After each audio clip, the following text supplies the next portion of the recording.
on to candidate number 7, Quincy Joy Cortez of Victory.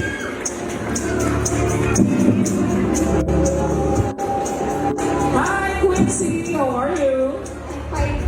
Well, you are from Barangay Victory. Saan ba kayo, Victory? What for you, Quincy, is the meaning of victory? Kasi you're from a barangay na very victory talaga ang name. What for you is victory? For me, victory po, victorious people is resilient, vigilant, and positive. And of course, usually po, I always narinig po niyo amon is, iyo yan na, amon liwat sunod. Of course, yes, we are addressing our lackings and we wait to our seasonal growth. Oh, mga seasonal growth. That's the essence of victorious people.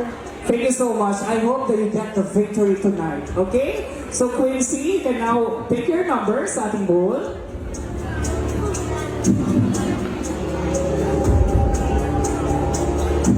Okay, I've chosen number 6. Okay? So number 6.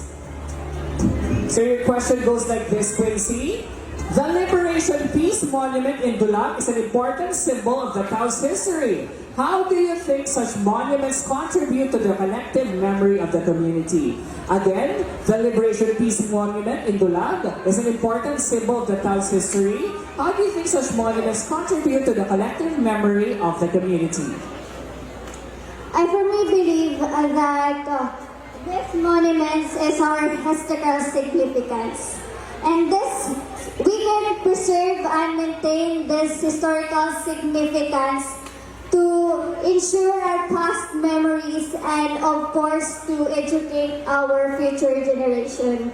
As a Dulagnan, we can preserve and maintain this historical significance by promoting educational program and commemorating annual event that bring the residents and veterans and leaders together so that as a Dalagnon, we can ensure that our contribution and sacrifice in the World War II is always recognized, respect, and never forgotten. Thank you. Thanks so much, number 7 of Victory.